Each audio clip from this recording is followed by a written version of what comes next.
Friends, మరో యుద్ధం మొదలు కానుందనే శబ్దం గాల్లో వినిపిస్తోంది. ప్రపంచంలో మరోసారి రక్తం చూసే రోజులు చాలా దగ్గరగా వస్తున్నాయి. ట్రంప్ తన కుర్చీలో కూర్చొని గర్జిస్తున్న ఈ సమయంలో వెనిజులా నుంచి బయలుదేరిన ఓ పడవ కరేబియన్ సముద్రంలో పేలిపోయింది. అమెరికా బాంబులు గర్జించగా ఆ పడవలో ఉన్న 6 ప్రాణాలు కోల్పోయారు. మృతదేహాలు, మంటలు, సముద్రపు నీటిలో కలిసిపోయిన రక్తం ఇప్పుడు కొత్త తుఫానుకు సంకేతాలు ఇస్తోంది.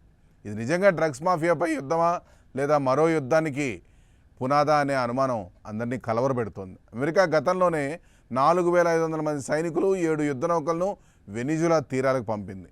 ట్రంప్ ప్రపంచ వేదికపై శక్తి ప్రదర్శన చేస్తున్నాడు. కానీ ఈ ప్రదర్శన ఎక్కడికి దారితీస్తుందో అన్న సందేహం ప్రపంచం అంతటా భయాన్ని నింపుతోంది.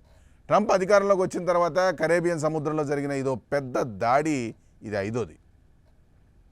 అమెరికా ఏమో తాము దాడి చేస్తుందని మాదక ద్రవ్యాల బోట్ అని చెబుతుంది, కానీ ఇప్పటి వరకు ఒక్క సాక్ష్యం కూడా చూపించలేదు.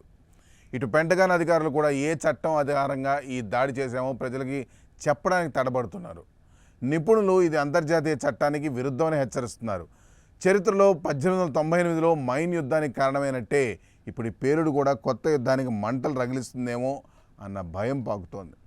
వెనిజులా అధ్యక్షుడు మడురో అమెరికాను ఓ సామ్రాజ్యవాద దేశంగా ముద్ర వేస్తూ తమ దేశాన్ని రక్షించడానికి సిద్ధంగా ఉన్నామని గర్జిస్తున్నారు.